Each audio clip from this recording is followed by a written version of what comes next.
ನಮಸ್ಕಾರ, ನೀವು ನೋಡ್ತಾ ಇದ್ದೀರಾ ಸುದ್ದಿ ಸಮಯ ನ್ಯೂಸ್ ಚಾನಲ್. ಇದು ಲೋಕಲ್ ಎಕ್ಸ್ಪ್ರೆಸ್. ನಾನು ಮಹರ್ದು ಡಾಕುಳಿಗೆ ಮತ್ತೆ ಹೊಸ ಸುದ್ದಿಗಳನ್ನು ತೆಗೆದುಕೊಂಡು ನಾವು ನಿಮ್ಮ ಮುಂದೆ ಬರ್ತಾ ಇದ್ದೀವಿ. ಈ ದಿನದ ಪ್ರಮುಖ ಹೆಡ್ಲೈನ್ಸ್ಗಳನ್ನು ನೋಡ್ಕೊಂಡು ಬರೋಣ. ಜಗದ್ಗುರು ರೇಣುಕಾಚಾರ್ಯರ ಜಯಂತಿ ಉತ್ಸವದ ಪ್ರಯುಕ್ತ ನಗರದಲ್ಲಿ ರಾರಾಜಿಸುತ್ತಿರುವ ಮುಖಂಡರ ಕಟೌಟ್ಗಳು. ನಗರದ ತುಂಬ ಜಿಲ್ಲಾಡಳಿತ ವತಿಯಿಂದ ಪ್ರಮುಖ ಮಹಾತ್ಮರ ವೃತ್ತಗಳಿಗೆ ದೀಪಾಲಂಕಾರ. ನಗರದಲ್ಲಿ ನಿರ್ಮಾಣವಾದ ಹಬ್ಬದ ವಾತಾವರಣ. ಗಾದಗಿ ಗ್ರಾಮ ಪಂಚಾಯತ್ ಅಧ್ಯಕ್ಷರ ಅವಿರೋಧ ಆಯ್ಕೆ. ಪ್ರಕಾಶ್ ವೈಜನಾಥ್ ಅವರಿಗೆ ಅವಿರೋಧವಾಗಿ ಆಯ್ಕೆ ಮಾಡಿದ ಸರ್ವ ಸದಸ್ಯರು. ಗಾದಗಿ ಗ್ರಾಮ ಪಂಚಾಯತ್ ವ್ಯಾಪ್ತಿಗೆ ಬರುವ ಎಲ್ಲ ಗ್ರಾಮಗಳ ಅಭಿವೃದ್ಧಿಗೆ ಶ್ರಮಿಸುವೆ. ಕುರ್ಚಿಗಿಂತ ಸೇವೆ ಮುಖ್ಯ. ಪ್ರಕಾಶ್ ವೈಜನಾಥ್. ಕನ್ನಡ ಪುಸ್ತಕ ಪ್ರಾಧಿಕಾರದ ವತಿಯಿಂದ ಜರುಗಿದ ರಕ್ತ ವಿಲಾಪ, ನನ್ನ ನೆಚ್ಚಿನ ಪುಸ್ತಕ ಓದು ಕಾರ್ಯಕ್ರಮ. ಯುವಕರು ಪೂರ್ವಾಗ್ರಹ ಬಿಡಬೇಕು, ಸತ್ಯ ಕಾಣಲು ಮನಸ್ಸು ಬಿಡುಗಡೆಯಾಗಬೇಕು, ಕುರುಹಿಗಿಂತ ಅರಿವಿಗೆ ಪ್ರಾಧಾನ್ಯತೆ ನೀಡಬೇಕು. ಡಾಕ್ಟರ್ ಭೀಮಾಶಂಕರ್ ಬಿರಾದರ್. ಔರಾ ತಾಲೂಕಿನ ನಾಗಮರಪಳ್ಳಿ ಗ್ರಾಮ ಪಂಚಾಯತ್ನಲ್ಲಿ ಸ್ವಚ್ಛ ಭಾರತ್ ಮಿಷನ್ ಅಡಿಯಲ್ಲಿ ವಾಹನಕ್ಕೆ ಚಾಲನೆ. ಗ್ರಾಮ ಪಂಚಾಯತ್ ಅಧ್ಯಕ್ಷರು ಹಾಗೂ ಉಪಾಧ್ಯಕ್ಷರಿಂದ ವಾಹನಕ್ಕೆ ಪೂಜೆ ಸಲ್ಲಿಕೆ. ಪ್ರತ್ಯೇಕವಾಗಿ ಒಣ ಕಸ ಮತ್ತು ಹಸಿ ಕಸ ಹಾಕಲು ಕಸದ ಬುಟ್ಟಿಗಳನ್ನು ನೀಡಲಾಗುವುದು. ಅಧ್ಯಕ್ಷ ಸಂಗಾರೆಡ್ಡಿ.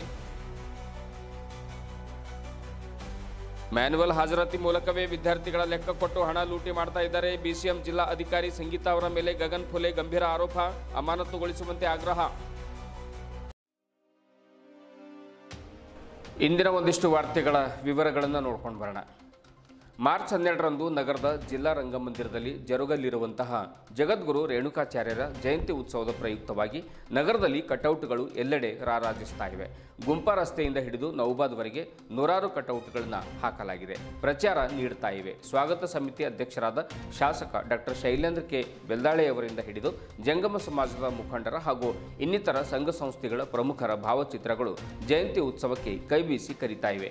ಜಿಲ್ಲಾಡಳಿತದ ವತಿಯಿಂದಲೂ ಕೂಡ ನಗರದ ವಿವಿಧ ವೃತ್ತಗಳಲ್ಲಿ ವಿದ್ಯುತ್ ದೀಪಾಲಂಕಾರ ಮಾಡಿಸಲಾಗ್ತಾ ಇದೆ. ರೇಣುಕಾಚಾರ್ಯರ ಜಯಂತಿ ಯುಗಮಾನೋತ್ಸವ ಪ್ರಯುಕ್ತ ನಗರದಲ್ಲಿ ಹಬ್ಬದ ವಾತಾವರಣ ನಿರ್ಮಾಣವಾಗಿದೆ. ಸಮಾಜದ ಮುಖಂಡರು ಹಾಗೂ ಕಾರ್ಯಕರ್ತರಲ್ಲಿ ಹೊಸ ಉತ್ಸಾಹ ಮತ್ತು ಚೈತನ್ಯ ಮೂಡಿದೆ. ಬೆಳಿಗ್ಗೆ 9:30ಕ್ಕೆ ಜಿಲ್ಲಾಧಿಕಾರಿಗಳ ಕಚೇರಿಯಿಂದ ಮಾರ್ಚ್ 12ರಂದು ಮೆರವಣಿಗೆ ಆರಂಭವಾಗಲಿದೆ. ಬೆಳಿಗ್ಗೆ 11:30ರವರೆಗೆ ರಂಗಮಂದಿರ ತಲುಪಲಿದೆ. ಅಲ್ಲಿ 11:30ಕ್ಕೆ ಒಂದು ವಿಶೇಷವಾಗಿ ವೇದಿಕೆ ಕಾರ್ಯಕ್ರಮ ಜರುಗಲಿದೆ. ಉಪನ್ಯಾಸ ಕಾರ್ಯಕ್ರಮ, ಅತಿಥಿಗಳಿಗೆ ಸನ್ಮಾನ ಹಾಗೂ ಎಲ್ಲ ಜಂಗಮ ಸಮಾಜದ ಮುಖಂಡರು ಕೂಡ ಈ ಸಂದರ್ಭದಲ್ಲಿ ಪಾಲ್ಗೊಳ್ತಾ ಇದ್ದಾರೆ. ಹಾಗಾಗಿ ಮಾರ್ಚ್ 12ರ ಒಂದು ರಂಗಮಂದಿರದಲ್ಲಿ ನಡೆಯಲಿರುವಂತಹ 11:30ಕ್ಕೆ ನಡೆಯಲಿರುವಂತಹ ರೇಣುಕಾಚಾರ್ಯರ ಜಯಂತಿ ಉತ್ಸವದಲ್ಲಿ ಪ್ರತಿಯೊಬ್ಬರು ಕೂಡ ಪಾಲ್ಗೊಳ್ಳಬೇಕು ಎನ್ನುವಂಥ ಮಾತನ್ನು ಸಮಾಜದ ಮುಖಂಡರು ಹೇಳಿದ್ದಾರೆ.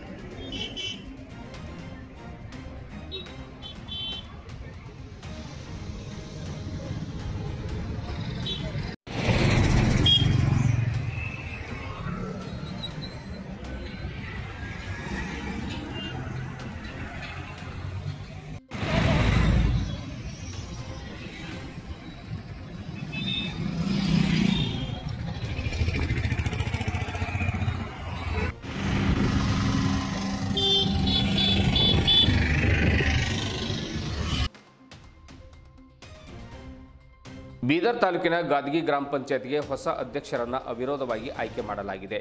ಯುವ ಉತ್ಸಾಹಿ ಪ್ರಕಾಶ್ ವೈಜನಾಥ್ ಅವರನ್ನು ಸರ್ವ ಸದಸ್ಯರು ಅವಿರೋಧವಾಗಿ ಆಯ್ಕೆ ಮಾಡಿದ್ದಾರೆ. ಇದೇ ವೇಳೆ ಹಿತೈಷಿಗಳು ಹಾಗೂ ಆತ್ಮೀಯರು ನೂತನ ಅಧ್ಯಕ್ಷರಿಗೆ ಸನ್ಮಾನಿಸಿ ಗೌರವಿಸಿದ್ದಾರೆ. ಈ ಕುರಿತು ಮಾತನಾಡಿದ ನೂತನ ಅಧ್ಯಕ್ಷ ಪ್ರಕಾಶ್ ಅವರು, ನನಗೆ ಕುರ್ಚಿಗಿಂತ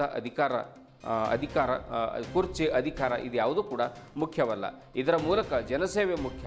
ಶಿಕ್ಷಣದಿಂದ ಹಿಡಿದು ನರೇಗಾವರೆಗೆ ಅಭಿವೃದ್ಧಿ ಕಾರ್ಯಕ್ರಮಗಳನ್ನು ಹಾಕಿಕೊಂಡು ಸರ್ಕಾರದಿಂದ ಅನುದಾನ ತಂದು ಜನಸೇವೆ ಮಾಡುವ ಗುರಿ ಹೊಂದಿದ್ದೇನೆ.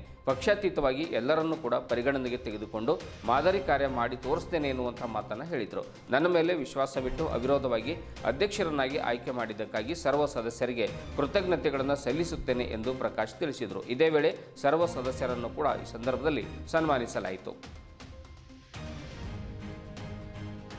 ಬೀದರ್ ತಾಲೂಕಿನ ಗಾದಗಿ ಗ್ರಾಮ ಪಂಚಾಯತ್ ಅಂದರೆ ಅದು 24 ಸದಸ್ಯ ಬಲ ಹೊಂದಿರುವ ದೊಡ್ಡ ಗ್ರಾಮ ಪಂಚಾಯತ್ ಆಗಿದೆ. ಅಧ್ಯಕ್ಷ ಸ್ಥಾನ ಅಂದರೆ ಎಲ್ಲರೂ ನಾ ಮುಂದು ತಾ ಮುಂದು ಎಂದು ನಾಮಪತ್ರವನ್ನು ಸಲ್ಲಿಸುತ್ತಾರೆ. ಆದರೆ ಇಲ್ಲಿ ಹಾಗಾಗಲಿಲ್ಲ. ಯುವ ಚೈತನ್ಯ ಹೊಂದಿರುವಂತಹ ಪ್ರಕಾಶ್ ವೈಜನಾಥ್ ಅವರೇ ಅಧ್ಯಕ್ಷರಾಗಬೇಕೆಂದು ಸರ್ವ ಸದಸ್ಯರು ಮನಸ್ಸು ಮಾಡಿ ಅವಿರೋಧವಾಗಿ ಆಯ್ಕೆ ಮಾಡಿದ್ದಾರೆ. ಇದೊಂದು ಪ್ರಜಾಪ್ರಭುತ್ವ ರಾಷ್ಟ್ರದಲ್ಲಿ ಉತ್ತಮ ನಿರ್ಧಾರವೂ ಕೂಡ ಹೌದು. ಏಕೆಂದರೆ ಚುನಾವಣೆಗಾಗಿ ವೆಚ್ಚ ಮಾಡುವುದು, ಪಂಚಾಯತ್ ಬೊಕ್ಕಸಕ್ಕೆ ನಷ್ಟ ಮಾಡುವುದು, ಇದು ಜನರ ತೆರಿಗೆ ಹಣ ಪೋಲು ಮಾಡಿದಂತಾಗುತ್ತದೆ. ಇಂತಹ ಸನ್ನಿವೇಶದಲ್ಲಿ ನೂತನ ಅಧ್ಯಕ್ಷರಾಗಿ ಪ್ರಕಾಶ್ ವೈಜನಾಥ್ ಅವರಿಗೆ ಆಯ್ಕೆ ಮಾಡಿದ್ದು ವಿಶೇಷವಾಗಿತ್ತು. ಹಿಂದೆ ನಮ್ಮ ತಂದೆ ಬುಡಾ ನಿರ್ದೇಶಕರಾಗಿದ್ದರು. ಅವರ ಆಶೀರ್ವಾದ, ಸರ್ವ ಸದಸ್ಯರ ಸಹಕಾರ ಮತ್ತು ಜನರ ಬೆಂಬಲ ಮೂಲ ಕಾರಣವಾಗಿದೆ. ಜನಸೇವೆ ಮಾಡುವೆ ಎಂದು ಅಧ್ಯಕ್ಷರು ಈ ಸಂದರ್ಭದಲ್ಲಿ ಸುದ್ದಿ ಸಮಯಕ್ಕೆ ತಿಳಿಸಿದ್ದಾರೆ.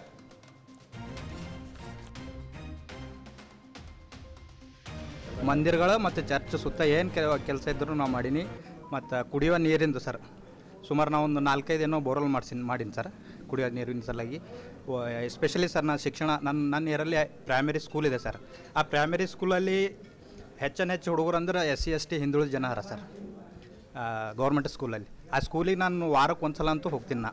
ಅಲ್ಲಿರೋಂಥ ಟೀಚರ್ಸು ಒಳ್ಳೆ ವಿದ್ಯಾ ಅಭ್ಯಾಸ ಕೊಡ್ಲತ್ತಾರ ಏನಿಲ್ಲ, ಮತ್ತು ಮಕ್ಕಳಿಗೆ ಏನು ಫುಡ್ ಅದು ಏನು ಮಾಡತ್ತಾರೆ ಏನಿಲ್ಲ ಅಂತಂತ ಹೇಳಿ ನಾನು ನೋಡ್ಕೋತಾ ಇದ್ದೀನಿ. ಆ ಕಾರಣಕ್ಕಾಗಿ ನಂಗೆ ಸೆಕೆಂಡ್ ಟರ್ಮು ಜನ ನಂಗೆ ವಾರ್ಡ್ ನಂಬರ್ 3ಲಿಂದ ಗೆದ್ದಿಸಿ ಇಲ್ಲಿ ಕಳಿಸ್ಯಾರ. ಈ ಸೆಕೆಂಡ್ ಟರ್ಮ್ನಾಗ ನಂಗೆ ಒಂದೆಲ್ಲ ನಮ್ಮ ಸದಸ್ಯರ ಆಶೀರ್ವಾದದಿಂದ ಏನೋ ಕಾರಣಕ್ಕಾಗಿ ಇದಾಗಿತ್ತು. ನಾನು ಅಧ್ಯಕ್ಷ ಆಗೀನಿ. ಇವಾಗೇನು ಅದಕ್ಕಿಂತ ಹೆಚ್ಚಾಗಿ ಎಲ್ಲ ನಮ್ಮಲ್ಲಿ 9 ವಾರ್ಡ್ ಬರ್ತಾವೆ ಸರ್ ನನ್ನ ಗ್ರಾಮದಲ್ಲಿ. 9 ವಾರ್ಡಿಗೆ ಫುಲ್ 24/7 ಅಂತೇನು ಹೇಳ್ತಾರೆ, ಆ ಥರ ನಾನು ಟೈಮ್ ಕೊಡ್ತೀನಿ. ಪ್ರತಿಯೊಂದು ಕೆಲಸ ಏನಕ್ಕೆ ಇರಲಿಕ್ಕೆ ಫಸ್ಟ್ ಎಜುಕೇಷನಿಂದ ಹಿಡ್ಕೊಂಡು ನರೇಗಾ ಕೆಲಸವರೆಗೂ, ದಿನಗೂಲಿ ಕೆಲಸವರೆಗೂ ನಾನು ಟೈಮ್ ಕೊಡ್ತೀನಿ. ಜನರಿಂದ ಇರ್ತೀನಿ, ಜನರ ಕೆಲಸ ಮಾಡ್ತೀನಿ. ಸಮಾಜ ಸಲುವಾಗಿ ನಾನು ಅಧ್ಯಕ್ಷ ಆಗಿನ. ನಾ ಯಾವುದೋ ಚೇರು, ನನ್ನ ಹೆಸರು ಯಾವುದೋ ಏನೋ ನಾ ಮನೆ ಮಾಡ್ಕೋಬೇಕು, ನಾ ಏನೋ ದುಡ್ಡು ಮಾಡಬೇಕು ಅಂತಲ್ಲ ಒಟ್ಟ. ಹಾಗಾಗಿ ಎಲ್ಲ ಸದಸ್ಯರಿಗೂ ಗೊತ್ತದ ಸರ್. ಯಾಕಂದ್ರೆ ಸದಸ್ಯರ ಅದಿಂದ ನಾನು ನಮ್ಮ ತಂದೆನೂ ಬುಡ ಚೇರ್ಮನ್ ಇದ್ದರು ಸರ್. ಲಾಸ್ಟ್ ಟೈಮ್ ಡೈರೆಕ್ಟರ್ ಇದ್ದರು ಬುಡದು. ಅವ್ರ ಆಶೀರ್ವಾದ ಅದ ಸರ್ ನಮ್ಮ ತಂದೆ ತಾಯಿದು. ನಂಗೆ ನಮ್ಮ ತಂದೆನೂ ಲೀಡರ್ ಇರೋ ಸಲುವಾಗಿ ನಾನು ಮುಂದೆ ಏನೋ ಮಾಡಬೇಕು, ಏನೋ ಆಗಬೇಕು ಅಂತಂತ ಹೇಳಿ ಇವತ್ತು ಇಲ್ಲಿ ತನಕ ಬಂದು ಜನರ ಹಿಂದಿರ್ತೀನಿ, ಜನರ ಕೆಲಸ ಮಾಡ್ತೀನಿ.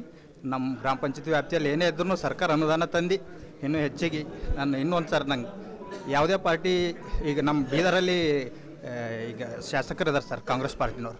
ಅವ್ರ ಬಲ್ಲ ಹೋಗ್ಬೇಕಾದ್ರೆ ಅವ್ರು ಕಾಂಗ್ರೆಸ್ನವ್ರ, BJPನವ್ರ, JDSನವ್ರ ಅಂತಿದ್ದು ಏನೂ ಕುಮಲ್ ಸರ್.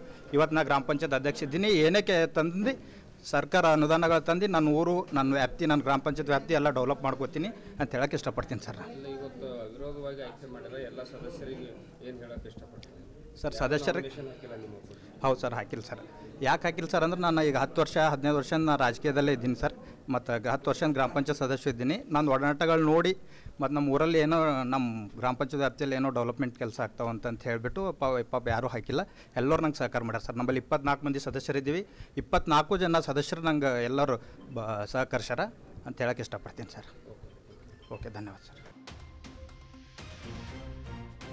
ಪ್ರೊಫೆಸರ್ ವಿಕ್ರಮ್ ವಿಸಾಜಿ ಅವರ ರಕ್ತ ವಿಲಾಪ ನಾಟಕ ಚಿಂತಕ ಮತ್ತು ಹಂತಕರ ನಡುವಿನ ಚರ್ಚೆ ಕುರಿತು ಬರೆಯಲಾಗಿದೆ. ಬಿಸಿ ರಕ್ತದ ಯುವಕರು ಪ್ರಜ್ಞಾವಂತರಾಗದೇ ಇದ್ದರೆ ಕೆಲವರು ಎಲ್ಲೆಲ್ಲಿಗೋ ಯುವಕರನ್ನ ಎಳೆದುಕೊಂಡು ಹೋಗ್ತಾರೆ. ಆದ್ದರಿಂದ ಯುವಕರು ಎಲ್ಲ ವಿಷಯವನ್ನು ವ್ಯವಧಾನದಿಂದ ನೋಡಬೇಕು. ದಾಳಿ ವ್ಯಕ್ತಿ ಮೇಲೆ ಆದರೂ ಕೂಡ ಅದು ವಿಚಾರದ ಮೇಲೆ ಆಗ್ತಾ ಇದೆ ಎಂಬುದನ್ನು ಮನಗಾಣಬೇಕು. ಯುವಕರು ಪೂರ್ವಾಗ್ರಹ ಪೀಡಿತತೆಯನ್ನು ಬಿಟ್ಟು ಬಿಡಬೇಕು. ಸತ್ಯ ಕಾಣಲು ಮನಸ್ಸು ಬಿಡುಗಡೆ ಆಗಬೇಕು. ಕುರುಹಿಗಿಂತ ಅರಿವಿಗೆ ಪ್ರಾಧಾನ್ಯತೆ ನೀಡಬೇಕು. ಇತಿಹಾಸದಲ್ಲಿ ಸತ್ಯ ಪ್ರತಿಪಾದನೆ ಮಾಡಿದವರೆಲ್ಲ ಸಾವು ಕಂಡಿದ್ದಾರೆ. ಇತಿಹಾಸದ ಸುಳ್ಳುಗಳನ್ನು ಎತ್ತಿಕೊಂಡು ಕೆಲವರು ದಾಳಿಯನ್ನ ಮಾಡ್ತಾರೆ. ಸಾಮಾಜಿಕ ಪ್ರೀತಿ ತುಂಬಿದ ಪುಸ್ತಕ ಶತಮಾನಗಳವರೆಗೆ ಜೀವಂತವಾಗಿರುತ್ತೆ. ಅಂತಹ ಪುಸ್ತಕಗಳನ್ನು ಓದುವುದರಿಂದ ಸೌಹಾರ್ದತೆ ಬೆಳೆಯುತ್ತದೆ ಎಂದು ಬಸವ ಕಲ್ಯಾಣದ ಬಸವೇಶ್ವರ ಪದವಿ ಮಹಾವಿದ್ಯಾಲಯದ ಸಹಾಯಕ ಪ್ರಾಧ್ಯಾಪಕರಾಗಿರುವಂತಹ ಡಾಕ್ಟರ್ ಭೀಮಾಶಂಕರ್ ಬಿರಾದರ್ ಅವರು ತಿಳಿಸಿದರು. ಕನ್ನಡ ಪುಸ್ತಕ ಪ್ರಾಧಿಕಾರ ಬೆಂಗಳೂರು, ಕರ್ನಾಟಕ ಕಲಾ ವಿಜ್ಞಾನ ಮತ್ತು ವಾಣಿಜ್ಯ ಮಹಾವಿದ್ಯಾಲಯದ ಕನ್ನಡದ ವಿಭಾಗದ ಜಾಣ ಜಾಣಿಯರ ಕನ್ನಡ ಬಳಗ 2025 ಸಹಯೋಗದೊಂದಿಗೆ ಪ್ರೊಫೆಸರ್ ವಿಕ್ರಮ್ ವಿಸಾಜಿ ರಚಿತ ರಕ್ತ ವಿಲಾಪ ನಾಟಕ ಕುರಿತು ನನ್ನ ನೆಚ್ಚಿನ ಪುಸ್ತಕ ಓದು ಕಾರ್ಯಕ್ರಮ ಕಾಲೇಜಿನ ಸಭಾಂಗಣದಲ್ಲಿ ಹಮ್ಮಿಕೊಳ್ಳಲಾಗಿತ್ತು. ಕನ್ನಡ ಪುಸ್ತಕ ಪ್ರಾಧಿಕಾರದ ಸದಸ್ಯ ಸಂಚಾಲಕರಾಗಿರುವಂತಹ BH ನಿರ್ಗುಡಿ ಮಾತನಾಡುತ್ತಾರೆ. ಪ್ರಾಧಿಕಾರವು ಕಡಿಮೆ ದರದಲ್ಲಿ ಪುಸ್ತಕ ಮಾರಾಟ ಮಾಡಿ ಓದುಗರ ಮನ ತಣಿಸ್ತಾ ಇದೆ. ಜೊತೆಗೆ ಸಾಹಿತಿಗಳ ಪುಸ್ತಕಗಳನ್ನು ಖರೀದಿಸಿ ಸಹಕಾರ ನೀಡ್ತಾ ಇದೆ. ಕರ್ನಾಟಕ ಕರ್ನಾಟಕ ಕಾಲೇಜಿಗೂ ಉಚಿತವಾಗಿ ಪುಸ್ತಕಗಳನ್ನು ನೀಡಲಾಗುವುದು. ಸಿರಿಗನ್ನಡ ಪುಸ್ತಕ ಮಳಿಗೆ ಮೂಲಕ ಪುಸ್ತಕ ಸಂಸ್ಕೃತಿ ಹೆಚ್ಚಿಸುವ ಕಾರ್ಯ ನಡೀತಾ ಇದೆ. ಸಾಹಿತ್ಯ, ಓದು ಮತ್ತು ಮುದ್ರಣ ವಿಭಾಗದಲ್ಲಿ 3 ವರ್ಷದಿಂದ ಪ್ರಶಸ್ತಿ ನೀಡಿಲ್ಲ. ಇದೀಗ 31 ಜಿಲ್ಲೆಗಳಲ್ಲಿ ಅರ್ಹ ಫಲಾನುಭವಿಗಳಿಗೆ ಗುರುತಿಸಿ ಪ್ರಶಸ್ತಿ ನೀಡುವ ಕಾರ್ಯ ಚಾಲನೆಯಲ್ಲಿದೆ ಎಂದರು. ಕರ್ನಾಟಕ ರಾಷ್ಟ್ರೀಯ ಶಿಕ್ಷಣ ಸಂಸ್ಥೆ ಕಾರ್ಯದರ್ಶಿ ಸತೀಶ್ ಪಾಟೀಲ್, ಕರ್ನಾಟಕ ಗಡಿ ಅಭಿವೃದ್ಧಿ ಪ್ರಾಧಿಕಾರದ ಸದಸ್ಯ ಡಾಕ್ಟರ್ ಸಂಜುಕುಮಾರ್ ಅತ್ತಿವಳೆ, ಐಕ್ಯೂಎಸ್ ವಿಭಾಗದ ಮುಖ್ಯಸ್ಥ ಡಾಕ್ಟರ್ ರಾಜಮೋಹನ್ ಪರದೇಶಿ, ಕನ್ನಡ ವಿಭಾಗದ ಮುಖ್ಯಸ್ಥೆ ಡಾಕ್ಟರ್ ಮಹಾನಂದ ಮಡಿಕಿ, ವೇದಿಕೆ ಮೇಲೆ ಕರಾಶಿ ಸಂಸ್ಥೆಯ ಜಂಟಿ ಕಾರ್ಯದರ್ಶಿ ಶಿವಾನಂದ್ ಗಾದ್ಗೆ, ಕಾಲೇಜಿನ ಉಪಪ್ರಾಚಾರ್ಯರಾದ ಸೋಮನಾಥ್ ಬಿರಾದರ್ ಉಪಸ್ಥಿತರಿದ್ದರು. ಕಾರ್ಯಕ್ರಮದಲ್ಲಿ ಕಾಲೇಜಿನ ವಿವಿಧ ವಿಭಾಗದ ಮುಖ್ಯಸ್ಥರು, ಬೋಧಕೇತರ ಸಿಬ್ಬಂದಿ ವರ್ಗದವರು ಹಾಗೂ ವಿದ್ಯಾರ್ಥಿನಿಯರು ಹಾಜರಿದ್ದರು. ಮಾತಾಡಲಿಲ್ಲ, ನಾವು ಸಂವಾದ ಮಾಡಲಿಲ್ಲ, ನಾವು ಚರ್ಚೆ ಮಾಡಲಿಲ್ಲ, ನಾವು ಈ ತರ ಉಪನ್ಯಾಸಗಳು ಕೇಳಿಲ್ಲ ಅಂತಂದ್ರೆ, ಕೇಳುವ ಮತ್ತು ಕೇಳಿಸಿಕೊಳ್ಳುವ, ಹೇಳುವ ಇವೆರಡೂ ಗುಣಗಳಿಲ್ಲ ಅಂದ್ರೆ ಆ ಸಂಸ್ಥೆಗಳು, ಆ ಸಮಾಜಗಳು ಜಡವಾಗ್ತಕ್ಕಂಥ ಪಾಸಿಬಿಲಿಟಿಗಳಿವೆ. ಅಂತ ಕಾಲಘಟ್ಟದಲ್ಲಿ ನಾವೀಗ ನಿಂತಿದ್ದೀವಿ. ನಾವು ಯಾರಿಗೆ ಕೇಳಿದ್ರು ಕೂಡ ಟೈಮ್ ಇಲ್ಲ. ಬಟ್ ನಾವೆಲ್ಲರೂ ಏನ್ ಮಾಡ್ತಾ ಇದ್ದೀವಿ? ವಾಟ್ಸಪ್ ನೋಡಕ್ ಬಿಸಿ ಆಗಿ. ನಮ್ಗೆಲ್ಲ ಯಾವುದೋ ಒಂದು ದಾರಿ ಯಾರು ತೋರಿಸ್ತಾ ಇದ್ದಾರೆ ಅಂದ್ರೆ ವಾಟ್ಸಪ್ ತೋರಿಸ್ತಾ ಇದೆ. ಆಗ್ಲೇ ನಮ್ಮ BH ಡೆಬ್ಯೂಟಿ ಸರ್ ಹೇಳಿದ್ರು ಪುಸ್ತಕ ಓದುವಂಥದ್ದು. ಆಮೇಲೆ ನಮ್ಮ ರಾಜಮೋಹನ್ ಸರ್ ಅವರು ಹೇಳಿದ್ರು ಪುಸ್ತಕ ಓದುವ ಮೂಲಕ ನಾವು ಹೊಸ ತಿಳುವಳಿಕೆಗಳು ಕಂಡುಕೊಳ್ಬೇಕು. ಓದುವುದು ನಾವು ನಿಂತೋಯ್ತು ಅಂದಾಗ ನಮ್ಮ ಮೇಲೆ ಮತ್ತಾರೋ ತಮ್ಮ ಆಲೋಚನೆಗಳನ್ನು ಹಾಕಿ ನಮ್ಮನ್ನು ಹೈಜಾಕ್ ಮಾಡುವಂತಹ ಪಾಸಿಬಿಲಿಟಿಗಳು ಈ ಕಾಲದಲ್ಲಿ ನಡೀತಿರ್ತದೆ. ಇಂಥ ಕಾಲಘಟ್ಟದಲ್ಲಿ ನಾವು ಓದಬೇಕಾದಂಥದ್ದು ತುಂಬಾ ಅನಿವಾರ್ಯ ಇದೆ. ನಮ್ಗೆ ಯಾರ್ಯಾರೋ ಎಕಡೆ ಕರ್ಕೊಂಡು ಹೋಗ್ತಾರೆ, ಅದು ಹೋಗ್ಬಾರ್ದಾಗಿತ್ತು ಅಂದ್ರೆ ಓದ್ಬೇಕು. ಯಾಕೆ ಓದ್ಬೇಕು ಅಂದ್ರೆ ನೀವು ಓದ್ಲಿಕ್ಕೆ ಶುರು ಮಾಡಿದ್ರೆ ಅಂದ್ರೆ ಒಂದು ಆಲೋಚನೆಗಳು ಬೆಳಿಲಿಕ್ಕೆ ಪಾಸಿಬಲ್ ಇದೆ. ನೀವೇನು ಓದ್ಲೇ ಇಲ್ಲ ಅಂತಂದ್ರೆ ಯಾವುದೇ ಆಲೋಚನೆಗಳು ಬೆಳಿಲಿಕ್ಕೆ ಹುಟ್ಟಿಕೊಳ್ತು ಅಂತಕ್ಕಂಥದ್ದು ಕೂಡ ಪುಸ್ತಕ ಪ್ರಾಧಿಕಾರದ ಧ್ಯೇಯ ಉದ್ದೇಶಗಳಲ್ಲಿ ಬರ್ತಕ್ಕಂಥದ್ದು. ಇವತ್ತು ರಾಜ್ಯಾದ್ಯಂತ ಓದುಗರಿಗೆ ಒಳ್ಳೆಯ ಪುಸ್ತಕಗಳನ್ನು ನೀಡತಕ್ಕಂಥ ಒಂದು ಕೆಲಸ ಕನ್ನಡ ಪುಸ್ತಕ ಪ್ರಾಧಿಕಾರ ಸಂಪುಟಗಳ ಮೂಲಕ ಮುದ್ರಣ ಮಾಡತಕ್ಕಂಥದ್ದು. ಬಾಕ್ಸ್ ಬೈಂಡಿಂಗ್ ನಲ್ಲಿ ಒಳ್ಳೆಯ ಉತ್ತಮವಾದಂತಹ ಕೃತಿಗಳನ್ನ ಮುದ್ರಣ ಇವತ್ತು ಕರ್ನಾಟಕದಲ್ಲಿ ಯಾವುದೇ ಸರ್ಕಾರ ಮುದ್ರಣ ಮಾಡುತ್ತೆ ಅಂದ್ರೆ ಅದು ಕನ್ನಡ ಪುಸ್ತಕ ಪ್ರಾಧಿಕಾರ ಅಂತಕ್ಕಂಥದ್ದು.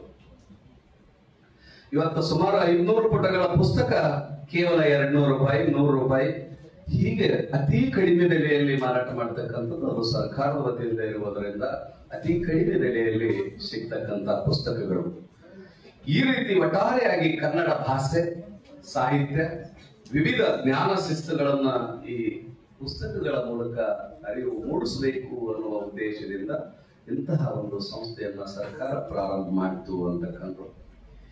ಇಲ್ಲಿ ವಿದ್ಯಾರ್ಥಿಗಳಿಗೂ ಕೂಡ ಕಾರ್ಯಕ್ರಮ ಆಯೋಜನೆ ಮಾಡಬೇಕು ಅಂತಕ್ಕಂಥ ಒಂದು ನಿರ್ಧಾರದ ಮೂಲಕ ಹಿಂದೆ ಕನ್ನಡ ಪುಸ್ತಕ ಪ್ರಾಧಿಕಾರದ ಅಧ್ಯಕ್ಷರಾಗಿರ್ತಕ್ಕಂಥ SL ಶೇಷಗಿರಿರಾವ್ ಆಗಲಿ, SG ಸಿದ್ದರಾಮಯ್ಯ ಅವರಾಗಲಿ, ಬೆಂಗಳೂರಿನಲ್ಲಿದೆ ಮತ್ತು ಸಾಂಸ್ಕೃತಿಕ ನಗರ ಮೈಸೂರಿನಲ್ಲಿದೆ.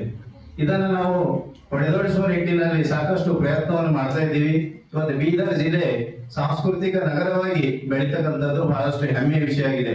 ಅದಕ್ಕೆಲ್ಲ ಕಾರಣ ಅಂದ್ರೆ ಇಲ್ಲಿ ಶಿಕ್ಷಣ ಸಂಸ್ಥೆಗಳು ಕನ್ನಡ ಭಾಷೆ, ಸಾಹಿತ್ಯ, ಸಂಸ್ಕೃತಿಯ ಉಳಿಸಿ ಬೆಳೆಸುವ ನಿಟ್ಟಿನಲ್ಲಿ ಬಹಳಷ್ಟು ಕೊಡುಗೆಯನ್ನು ಕೊಡ್ತಕ್ಕಂಥ ಸಂದರ್ಭದಲ್ಲಿ ನಮ್ಮ ಇವತ್ತ ಬೆಂಗಳೂರಿನಲ್ಲಿ ಕೇಂದ್ರೀಕೃತವಾಗಿರ್ತಕ್ಕಂಥ ಎಲ್ಲ ಅಕಾಡೆಮಿಗಳಿರ್ಬೋದು, ಪ್ರಾಧಿಕಾರಗಳಿರ್ಬೋದು, ಅವುಗಳ ಕಾರ್ಯಕ್ರಮಗಳನ್ನ ಬೀದರ್ ಜಿಲ್ಲೆಗೆ ತರುವ ಮೂಲಕ ಇಲ್ಲಿಯ ಭಾಷೆ, ಕಲೆ, ಸಾಹಿತ್ಯ, ಸಂಸ್ಕೃತಿ ಮತ್ತು ಇಲ್ಲಿಯ ಸಂಸ್ಕೃತಿಯ ನೆಲಮೂಲವಾಗಿರ್ತಕ್ಕಂಥ ಇಲ್ಲಿಯ ಪ್ರತಿಭೆಗಳನ್ನು ನಾವು ಬೆಳಕಿಗೆ ತರುವ ಮೂಲಕ ನಮ್ಮ ಬೀದರ್ ಜಿಲ್ಲೆಯ ಪ್ರತಿಭೆಗಳು ಕೂಡ ರಾಜ್ಯ ಮಟ್ಟದಲ್ಲಿ ಗುರುತಿಸಿಕೊಳ್ಬೇಕು. ಇಲ್ಲಿಯವರಿಗೆ ಸಾಹಿತಿಗಳಿಗೆ, ಕಲಾವಿದರಿಗೆ, ಇಲ್ಲಿಯ ಒಂದು ಪ್ರತಿಭೆ ಇರ್ತಕ್ಕಂಥವರಿಗೆ ರಾಜ್ಯ ಮಟ್ಟದಲ್ಲಿ ಅವಕಾಶ ಸಿಗಬೇಕು ಅನ್ನೋ ನಿಟ್ಟಿನಲ್ಲಿ ಸಾಕಷ್ಟು ಪ್ರಯತ್ನವನ್ನ ಮಾಡತಕ್ಕಂಥ ಸಂದರ್ಭದಲ್ಲಿ ನಾನು ಗಡಿ ಅಭಿವೃದ್ಧಿ ಪ್ರಾಧಿಕಾರದ ಒಂದು ರಾಜ್ಯ ಮಟ್ಟದ ಸದಸ್ಯನಾಗಿ ನೇಮಕಗೊಂಡ ನಂತರ ವಿವಿಧ ಅಕಾಡೆಮಿಗಳಿಗೆ, ಪ್ರಾಧಿಕಾರಗಳಿಗೆ ಸಂಪರ್ಕ ಮಾಡಿ ಅನೇಕ ಕಾರ್ಯಕ್ರಮಗಳನ್ನ ಇಲ್ಲಿ ಆಯೋಜನೆ ಮಾಡ್ಲಿಕ್ಕೆ ನಾನು ಸಿದ್ಧತೆಯನ್ನು ಮಾಡ್ಕೊಳ್ತಾ ಇದ್ದೀನಿ. ಹಾವಳಿ ಇದ್ದಂತಹ ಸಂದರ್ಭ ಅಂದರೆ ಸ್ವತಂತ್ರ ಪೂರ್ವದ ಸಂದರ್ಭ, ರಜಾಕರ ಹಾವಳಿಯ ಸಂದರ್ಭ. ಅಂತಹ ಒಂದು ಸಂದರ್ಭದಲ್ಲಿ ಕನ್ನಡ ನೆಲಕಚ್ಚುವ ಅಂತಹ ಒಂದು ಸ್ಥಿತಿ ಇಲ್ಲಿ ಇತ್ತು. ಅಂತಹ ಒಂದು ಸಂದರ್ಭದಲ್ಲಿ ಕನ್ನಡದ ಒಂದು ಸಂರಕ್ಷಣೆಯ ಒಂದು ದೃಷ್ಟಿಯಿಂದ ಈ ಒಂದು ನಮ್ಮ ಸಂಸ್ಥೆಯ ಒಂದು ಸಂಸ್ಥಾಪಕರು 1941ರಲ್ಲಿ ಮಂಗಲ್ಪೇಟ್ನ ಒಂದು ಮಠದಲ್ಲಿ ಈ ಶಿವರುದ್ರಪ್ಪ ಹಾಲಳ್ಳಿಯವರು ಮೊಟ್ಟ ಮೊದಲನೆಯ ಬಾರಿಗೆ ಒಂದು 16 ವಿದ್ಯಾರ್ಥಿಗಳೊಂದಿಗೆ ಕರ್ನಾಟಕ ವಿದ್ಯಾಲಯವನ್ನು ಹುಟ್ಟುಹಾಕಿದರು ನಮ್ಮ ಆರಂಭದ ಒಂದು ಹಂತದಲ್ಲಿ. ಇದರ ಮೂಲಕ ಬೀದರ್ ಜಿಲ್ಲೆಯಲ್ಲಿ ಕನ್ನಡದ ಒಂದು ಕಹಳೆಯನ್ನು ಊದಿದರು ಅಂತ ಹೇಳಬಹುದು. ಮುಂದೆ 1953ರಲ್ಲಿ ಆಗಸ್ಟ್ ತಿಂಗಳಲ್ಲಿ ಕರ್ನಾಟಕ ರಾಷ್ಟ್ರೀಯ ಒಂದು ವಿದ್ಯಾಲಯವು ಕರಾಸಿ ಸಂಸ್ಥೆ ಎಂದು ಅಲ್ಲಿ ನೋಂದಣಿಯನ್ನು ಪಡೆದು ಆರ್.ವಿ. ವೀರಪ್ಪನವರ ಒಂದು ಅಧ್ಯಕ್ಷತೆಯಲ್ಲಿ ಅದು ಕರಾಶಿ ಸಂಸ್ಥೆಯಾಗಿ ಮಾರ್ಪಡಿತು. ಮುಂದೆ ಶಿವರುದ್ರಪ್ಪ ಹಾಲಳ್ಳಿಯವರ ಒಂದು ಕೈಯಲ್ಲಿ ಅಂಕುರಿಸಿದಂತಹ ಈ ಕರ್ನಾಟಕ ರಾಷ್ಟ್ರೀಯ ವಿದ್ಯಾಲಯದ ಒಂದು ಕನ್ನಡ ಸಸಿ ಕರಾಶಿ ಸಂಸ್ಥೆಯಾಗಿ ಪ್ರಸ್ತುತ ಇಂದು 25ಕ್ಕೂ ಹೆಚ್ಚು ಶಾಖೋಪಶಾಖೆಗಳನ್ನು ಹೊಂದಿದೆ ಅಂತ ಹೇಳಕ್ಕೆ ನನಗೆ ಬಹಳ ತುಂಬಾ ಹೆಮ್ಮೆ ಅನಿಸುತ್ತೆ. ಈ ಒಂದು ಶಾಖೆಯಾಗಿ ಬೆಳೆದು ಇಂದು ಒಂದು ಹೆಮ್ಮರವಾಗಿ ಇದು ಎಷ್ಟೋ ವಿದ್ಯಾರ್ಥಿಗಳಿಗೆ ಎಷ್ಟೋ ಕುಟುಂಬಗಳಿಗೆ ಇದು ಆಧಾರ ಸ್ತಂಭವಾಗಿ ಇದು ನಿಂತಿರುವುದು ಸಾಮಾನ್ಯವಾದಂತಹ ಒಂದು ವಿಷಯ. ಇದು ಬಹಳ ಹೆಮ್ಮೆಯ ಒಂದು ವಿಷಯ. ಔರಾದ್ ತಾಲೂಕಿನ ನಾಗಮರಪಳ್ಳಿ ಗ್ರಾಮ ಪಂಚಾಯತ್ನಲ್ಲಿ ಸ್ವಚ್ಛ ಭಾರತ್ ಮಿಷನ್ ಅಡಿಯಲ್ಲಿ ತಂದಿರುವಂತಹ ಕಸದ ವಾಹನವನ್ನು ಅಧ್ಯಕ್ಷ ಸಂಗಾರೆಡ್ಡಿ, ಉಪಾಧ್ಯಕ್ಷೆ ಪದ್ಮಾವತಿ ಮತ್ತು PDO ಸಂಗೀತ ಅವರು ಒಂದು ಪೂಜೆ ಮಾಡುವುದರ ಮುಖಾಂತರವಾಗಿ ಚಾಲನೆ ನೀಡಿದರು. ಅಧ್ಯಕ್ಷರಾದ ಸಂಗಾರೆಡ್ಡಿ ಅವರು ಮಾತನಾಡ್ತಾರೆ. ಪಂಚಾಯತ್ ಕಡೆಯಿಂದ ಮನೆ ಮನೆಗೆ ಪ್ರತ್ಯೇಕವಾಗಿ ಒಣ ಕಸ ಮತ್ತು ಹಸಿ ಕಸ ಹಾಕಲು ಕಸದ ಬುಟ್ಟಿಗಳನ್ನು ನೀಡಲಾಗುವುದು. ಗ್ರಾಮಸ್ಥರೆಲ್ಲರೂ ತಮ್ಮ ಮನೆಯ ಕಸವನ್ನು ಆ ಡಬ್ಬಿಗಳಲ್ಲಿ ತುಂಬಿ ವಾಹನ ಬಂದ ಕೂಡಲೇ ಅದರಲ್ಲಿ ಕಸವನ್ನು ಹಾಕಬೇಕು. ಇದರಿಂದ ನಮ್ಮ ಸುತ್ತಮುತ್ತಲೂ ಇರುವಂತಹ ಪರಿಸರ ಸ್ವಚ್ಛತೆಯಿಂದ ಕೂಡಿರುತ್ತದೆ ಎಂದು ಹೇಳಿದರು. ಇದೇ ಸಂದರ್ಭದಲ್ಲಿ ಶಿವು ಬೊಕ್ಕ, ಅಂಜಮ್ಮ, ಪುಂಡಲಿಕ್, ಆಮೇಲೆ ಸತೀಶ್, ಲಕ್ಷಪ್ಪ, ರಮೇಶ್, ವಿಠಲ್, ಶ್ಯಾಮರಾವ್ ಮತ್ತು ಪಂಚಾಯತ್ ಸದಸ್ಯರು ಮತ್ತು ಗ್ರಾಮಸ್ಥರು ಹಾಜರಿದ್ದರು. ಮಹಿಳೆಯರೇ ಶಕ್ತಿ ಅಂತ ಹೇಳಿ ಜಿಲ್ಲಾ ಪಂಚಾಯತ್ನಿಂದ ಈಗಾಗಲೇ ಸೆಲೆಕ್ಟ್ ಮಾಡ್ಯಾರ ಒಂದು ಟೀಮಿಗೆ. ಚಾಲಕರು ಮಹಿಳೆಯರೇ ಆಗಿದ್ದಾರೆ. ಆಮೇಲೆ ಕಸ ವಿಲೇವಾರಿ ಮಾಡೋರು ಮಹಿಳೆಯರೇ. ಟೋಟಲ್ 4 ಜನ ಟೀಮ್ ಇದೆ. ಇವತ್ತಿನ ನಾಗಮರಪಳ್ಳಿ ಗ್ರಾಮ ಪಂಚಾಯತಿಯಲ್ಲಿ ವಾಹನಕ್ಕೆ ಚಾಲನೆ ನೀಡಿದ್ದೇವೆ.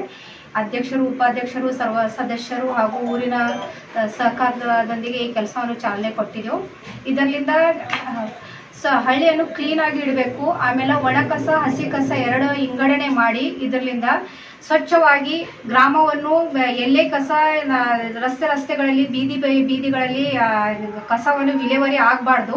ಅದಕ್ಕೋಸ್ಕರ ಇದನ್ನು ನಮ್ಮ ಡಿಪಾರ್ಟ್ಮೆಂಟ್ಲಿಂದ ಈಗ ಟ್ರೈನಿಂಗ್ ಕೊಟ್ಟು ಹೆಣ್ಮಕ್ಳಿಗೆ ಎಲ್ಲ ಹಳ್ಳಿಗಳಲ್ಲಿ ಇದನ್ನು ವರ್ಕನ್ನು ಇದು ಮಾಡ್ಯಾರ, ಚಾಲನೆ ನೀಡ್ಯಾರ. ಬಟ್ ನಮ್ಮ ನಾಗಮರಪಳ್ಳಿ ಗ್ರಾಮ ಪಂಚಾಯತಿಯಲ್ಲಿ ಸ್ವಲ್ಪ ಡಿಲೇ ಆಗ್ಯದ. ಈ ವರ್ಕಿಗೆ ನಾವು ಇವತ್ತು ಚಾಲನೆ ನೀಡಿದ್ದೇವೆ. ಇವತ್ತಿನಿಂದ ನಮ್ಮ ಗ್ರಾಮ ಪಂಚಾಯತಿಯಲ್ಲಿ ಕಸ ವಿಂಗಡಣೆ ವಿಲೇವಾರಿ ವರ್ಕನ್ನು ಸ್ಟಾರ್ಟ್ ಆಗ್ತದೆ ಅಂತ ಹೇಳಕ್ಕೆ ಇಚ್ಛೆ ಪಡ್ತೀನಿ. ನಿಮ್ಮ ಹೆಸರು ಮೇಡಮ್? ನನ್ನ ಹೆಸರು ಸಂಗೀತ ಬಿರಾದರ್. ಏನಿದ್ರಿ? ಸಂಗೀತ ಬಿರಾದರ್, ಗ್ರಾಮ ಪಂಚಾಯತ್ ಅಭಿವೃದ್ಧಿ ಅಧಿಕಾರಿ, ನಾಗಮರಪಳ್ಳಿ. ಇವರು ಮನೆಗೆ ಹೋಗಿ ಭೇಟಿ ಮಾಡಿ ಈ ಸಿಬ್ಬಂದಿಗಳು ಅವರಲ್ಲಿ ಇರ್ತಕ್ಕಂಥ ಕಚರವನ್ನು ಸಂಗ್ರಹಣೆ ಮಾಡಿ ತಂದಂಥ ಒಂದು ಕಚರೆಯನ್ನು ನಾವು SMW ಅಂತ ಒಂದು ಘಟಕವನ್ನು ಸ್ಥಾಪನೆ ಮಾಡ್ತಾ ಇದ್ದೀವಿ. ಅದು ಮುಂದಿನ ದಿನಗಳಲ್ಲಿ ಟೆಂಡರ್ ಕರೀತಾರೋ ಅಥವಾ ಪಂಚಾಯತ್ಗೆ ಒಪ್ಪಿಸ್ತಾರೋ, ಯಾವ ರೀತಿ ಮಾಡ್ತಾರೆ ಗೊತ್ತಿಲ್ಲ. ಮುಂದಿನ ದಿನಗಳಲ್ಲಿ ಬರುತ್ತೆ, ಕೆಲವು ದಿನಗಳಲ್ಲಿ 1 ತಿಂಗಳು 2 ತಿಂಗಳಲ್ಲಿ ಆಗ್ಬೋದು. ಅದಾದ ನಂತರ ಆ ಕಸ ವಿಲೇವಾರಿ ಘಟಕದಲ್ಲಿ ನಾವು ಹೋಗಿ ಅಲ್ಲಿ ಇರ್ತಕ್ಕಂಥ ಈ ಕಚರವನ್ನು ಸಪ್ರೇಟಾಗಿ ಒಣ ಕಸ ಬೇರೆ ಮತ್ತು ಹಸಿ ಕಸ ಬೇರೆ ಸಪ್ರೇಟಾಗಿ ಅಲ್ಲಿ ವಿಂಗಡಣೆ ಮಾಡಿ ಅಲ್ಲಿಂದಲೂ ಸಹ ನಾವು ಹಣನ ಸಂಪಾದನೆ ಮಾಡ್ಬೋದು. ಪಂಚಾಯತ್ಗೆ ಅಲ್ಲಿಂದನೂ ಸಹ ನಮಗೆ ಹಣ ಸಹಕಾರಿಯಾಗತ್ತೆ. ಒಂದು ದುಡಿತಕ್ಕಂತಹ ಕೌಶಲ್ಯವನ್ನು ಸಹ ಅವರಲ್ಲಿ ಬೆಳೆಯುತ್ತೆ. ಹಾಗೂ ಇರ್ತಕ್ಕಂಥ ನಾಗರಿಕರು ಪ್ರತಿಯೊಂದು ಹಳ್ಳಿಯಲ್ಲಿ ಪ್ರತಿಯೊಂದು ಮನೆಯವರು ಅವ್ರಿಗೆ ಜಾಗೃತಿ ಮೂಡಿಸಿದಾಗ ಅವ್ರು ಏನು ಮಾಡ್ತಾರೆ ಅಂದರೆ ಕಸವನ್ನು ಅಲ್ಲಿ ಬಿಡಿಸಲಾರದೆ ಅವರು ನಮ್ಮ ವಾಹನದ ಹತ್ರ ತಗೊಂಡು ಬಂದು ವಿಲೇವಾರಿ ಮಾಡಲಿಕ್ಕೆ ಸಹಾಯವನ್ನು ಮಾಡ್ತಾರೆ. ಅದರಿಂದ ನಾವು ಪಂಚಾಯತ್ಗೂ ಹಣ ಗಳಿಸ್ಬೋದು ಮತ್ತು ಅವರು ಸಿಬ್ಬಂದಿಯವರ ಒಂದು ವೇತನವನ್ನು ಸಹ ಅದರಿಂದ ಭರಿಸ್ಬೋದು. ಮುಂದಿನ ದಿನಗಳಲ್ಲಿ ಹೆಚ್ಚಿನ ಅಭಿವೃದ್ಧಿಯನ್ನು ಮಾಡಲಿಕ್ಕೂ ಸಹ ನಮಗೆ ಪಂಚಾಯತ್ಗೆ ಸಾಧ್ಯವಾಗುತ್ತೆ. ಈ ಕಸ ಡೆಲಿವರಿ ಗಾಡಿಗೆ ಡ್ರೈವರ್ ಲೇಡೀಸರ ಜೆಂಟ್ಸರ? ಲೇಡೀಸರ ರೀ. ಲೇಡೀಸರ. ಒಬ್ಬರು ಮಹಿಳಾ ವಾಹನ ಚಾಲಕರು, ಅವ್ರ ಜೊತೆಗೆ 3 ಜನ ಇರ್ತಕ್ಕಂಥವ್ರು ಸಹ ಮಹಿಳೆಯರು. ನಿಮ್ಮ ಹೆಸರು? ನನ್ನ ಹೆಸರು ಸಂಗಾರೆಡ್ಡಿ ಅಂತೇಳಿ, ಗ್ರಾಮ ಪಂಚಾಯತ್ ಅಧ್ಯಕ್ಷ, ನಾಗಮರಪಳ್ಳಿ.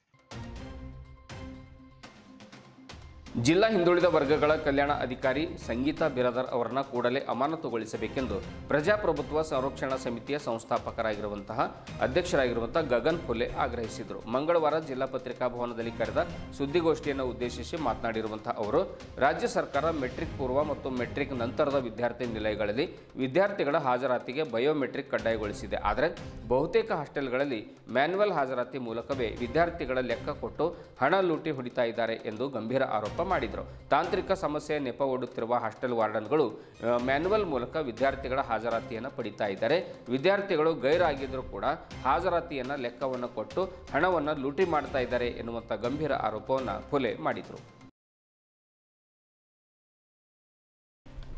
ಈ ವಿಷಯ ಈಗಾಗಲೇ ನ್ಯಾಯಾಲಯದಲ್ಲಿದೆ. ಇಷ್ಟಾದರೂ ಕೂಡ ಜಿಲ್ಲಾಡಳಿತ ಕಣ್ಮುಚ್ಚಿ ಕುಳಿತಿರುವುದು ಕಂಡು ಬರ್ತಾ ಇದೆ. ಅದರಿಂದ ಪ್ರಭಾರಿ ತಾಲೂಕಾ ಕಲ್ಯಾಣಾಧಿಕಾರಿಗಳಾಗಿರುವಂತಹ ವಿಜಯ್ ಮಾಲಾ ಭಾಲ್ಕಿ, ವಿ.ಬಿ. ಹಿರೇಗೌಡರು ಬಸವ ಕಲ್ಯಾಣ್, ರವೀಂದ್ರ ಮೇತ್ರೆ ಔರಾದ್ ಅವರನ್ನ ಕೂಡಲೇ ಅಮಾನತು ಮಾಡಬೇಕು. ಇದಕ್ಕೆಲ್ಲ ಬೆನ್ನೆಲುಬಾಗಿ ನಿಂತ ಬೀದರ್ ಜಿಲ್ಲೆಯ ಪ್ರಭಾರಿ ಜಿಲ್ಲಾ ಕಲ್ಯಾಣಾಧಿಕಾರಿ ಅವರನ್ನ ಕೂಡಲೇ ಅಮಾನತು ಮಾಡಿ ಉನ್ನತ ಮಟ್ಟದ ತನಿಖೆಗೆ ಆದೇಶಿಸಬೇಕು ಎನ್ನುವಂಥ ಮಾತನ್ನು ಗಗನ್ ಫುಲೆ ಹೇಳಿದರು. ಇದೇ ವೇಳೆ ಸಂಘಟನೆಯ ಪ್ರಮುಖರಾದ ವೆಂಕಟರಾವ್ ಮೋರೆ, ವಿನೋದ್ ರತ್ನಾಕರ್, ಜಯವರ್ಧನ್ ಫುಲೆ, ಕಲ್ಲಪ್ಪ ಹಾಲಿಪುರ್ಗೆ ಹಾಗೂ ಇತರರು ಪತ್ರಿಕಾಗೋಷ್ಠಿಯಲ್ಲಿ ಹಾಜರಿದ್ದರು.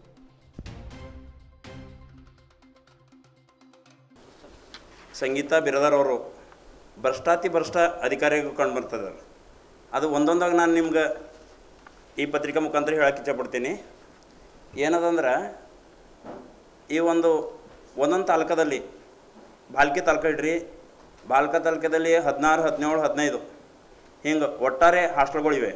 ಒಂದೊಂದು ಹಾಸ್ಟೆಲ್ನಲ್ಲಿ 50ರಿಂದ 100 ಹುಡುಗರು ಇರ್ತಾರೆ. 100 ಹುಡುಗರು ಇದ್ದಾಗ ಸರ್ಕಾರ ಆದೇಶ ಏನು ಹೇಳ್ತದಂದ್ರೆ, ಸರ್ಕಾರ ಮಂತ್ರಿ ಅವರು ಆದೇಶ ಮಾಡ್ತಾರೆ. ಏನು ಆದೇಶ ಮಾಡ್ತಾರೆ ಅಂದ್ರೆ, ಸಮಾಜ ಕಲ್ಯಾಣ ಇಲಾಖೆ, ಹಿಂದುಳಿದವರ ಕಲ್ಯಾಣ ಇಲಾಖೆ ವ್ಯಾಪ್ತಿಯ ವಸತಿ ನಿಲಯಗಳ ಹಾಗೂ ವಸತಿ ಶಾಲೆಗಳ ವಿದ್ಯಾರ್ಥಿಗಳ ಹಾಜರಾತಿಯನ್ನು ಬಯೋಮೆಟ್ರಿಕ್ ವ್ಯವಸ್ಥೆ ಮೂಲಕ ಮಾಡಿರಿ ಅಂತ ಹೇಳ್ತಾರೆ ಅವರು. ಬಯೋಮೆಟ್ರಿಕ್ ವ್ಯವಸ್ಥೆ ಮೂಲಕ ಮಾಡಿರಿ. ಎಷ್ಟು ಬಯೋಮೆಟ್ರಿಕ್ ವ್ಯವಸ್ಥೆ ಮೂಲಕ ಮಾಡಿರಪ್ಪ ಅಂತಂದ್ರೆ 100ಕ್ಕೆ 100 ಎಷ್ಟು ಮಂದಿ ಜನ ಅಲ್ಲಿ ಎಷ್ಟು ಹುಡುಗರ ಎಷ್ಟು ಬಯೋಮೆಟ್ರಿಕ್ ಆಯ್ತದ ಅಷ್ಟು ಜನರದೇ ನೀವು ಫುಡ್ ಬಿಲ್ ಮಾಡಿರಿ ಅಂತ ಹೇಳ್ತಾರೆ. ಸರ್ಕಾರ ಆದೇಶ ಹೇಳ್ತದೆ ಇದು. ಆದರೂ ಕೂಡ ಇವ್ರು ಏನು ಮಾಡ್ತಾರೆ ಅಂದ್ರೆ 15ರಿಂದ 20 ಹುಡುಗರು ಇರ್ತಾರೆ ಅಲ್ಲಿ. ನಾವು ಹೋಗಿ ನೋಡಿದಾಗ ನೀವು ಹೋಗಿ ನೋಡ್ರಿ. ನೀವು ಮೊನ್ನೆ CS ಅವ್ರು CEO ಅವ್ರು ನಮ್ಮ ಜೊತೆ ಬಂದಾಗ ನಾವು ಅನ್ಕಿಲ್ಲ ಖುದ್ದಾಗ ನಾವು ಹೋಗಿ ಅವ್ರು ತೋರಿಸ್ಬೋದು. 15ರಿಂದ 20 ಹುಡುಗರು ಇರ್ತಾರೆ. ಬಯೋಮೆಟ್ರಿಕ್ ಪ್ರಕಾರ 15ರಿಂದ 20 ಹುಡುಗರೇ ಬಿಲ್ ಆಗಬೇಕು. ನೀವು ಯಾವುದೇ ಸ್ಕೂಲಿಗೆ ಹೋಗ್ತಿರೋ ಇಲ್ಲತ್ತಿರೋ ಅಲ್ಲಿ ಸಂದರ್ಶಕರ ಭೇಟಿ ಅಂತೇಳಿ ಒಂದು ಡೈರಿ ಮಾಡ್ತಾರೆ ಸರ್. ಅದರಲ್ಲಿ ಏನು ತಪ್ಪದ ಏನಿಲ್ಲ ಅಲ್ಲಿ ಬರೆದು ಹೋಯ್ತಾರೆ ಸರ್ ಅವರು. ಅದಕ್ಕೆ ಅವರು ಅಲ್ಲಿ ಏನು ಅವ್ಯವಸ್ಥೆ ಇದ್ದರೆ ವ್ಯವಸ್ಥಿತವಾಗಿದೆ ಅಂತ ಯಾಕೆ ಬರೆದು ಹೋಗಲ್ಲ? ಅದು ಕೊಡ್ಬೇಕಲ್ಲ ಸರ್. ಅದರೊಳಗೆ ಮಕ್ಕಳ ಹಿತದೃಷ್ಟಿ ಏನು ಅಡಿಗಿದೆ ಹೇಳ್ರಿ. ಯಾಕಂದರೆ ಅಲ್ಲಿ ಸಮಸ್ಯೆ ಗೂಡದ ಅಂತೇಳಿ ಅದು ಕೊಡ್ಲಾಕ್ ಬರಲ್ಲ ಅಂತೇಳಿ ಈ ರೀತಿ ಹಿಂಬರ ಕೊಟ್ಟಿದ್ದಾರೆ. ಅದು ನನ್ನ ಹತ್ರ ಅದ. ನಾನು ನೆಕ್ಸ್ಟ್ ಟೈಮ್ ಬಂದಾಗ ನಿಮ್ಗೆ ಅದೆಲ್ಲ ಅದು ಕಾಪಿನೂ ಕೊಡ್ತೀವಿ. ಇನ್ಕ್ವೈರಿ ಆಫೀಸರ್ ಕೊಡ್ಲಿ ಸರ್, ಇನ್ಕ್ವೈರಿ ಕೊಡಿಸ್ಲಿ. ಇಲ್ಲ, ತನಿಖಾಧಿಕಾರಿ ಉನ್ನತ ಮಾಡಿ ತನಿಖೆ ಆಗಲಿ. ತನಿಖೆ ನಮಗೆಲ್ಲ ಮಾಹಿತಿನೇ ಈ ಥರ ಕೊಟ್ಟರೆ ಸರ್ ಹಿಂಬರ. ವಿಸಿಟರ್ಸ್ ಡೈರಿ ಮಕ್ಕಳ ಹಿತದೃಷ್ಟಿ ಅಡಗಿರೋದ್ರಿಂದ ಕೊಡ್ಲಕ್ಕೆ ಬರಲ್ಲ ಅಂತ ಹೇಳಿ ಕೊಟ್ಟಿದ್ದಾರೆ. ಅಪೀಲ್ ಹೋಗಿದ್ಕೆ ಅದು ಹಿಂಬರ ಕೊಟ್ಟರೆ ಸರ್. OBC ಜಿಲ್ಲಾಧಿಕಾರಿಗೆ ಬಂದು ಅಪೀಲ್ ಹೋಗಿದ್ದೆವು. ಅಲ್ಲ, ಅಪೀಲ್ ಅದು ಹೋಗೋದು ನೆಕ್ಸ್ಟ್ ಅದ ಸರ್. ಹಾಂ, ನೆಕ್ಸ್ಟ್ ಹೋಗೋದು. ಧನ್ಯವಾದ.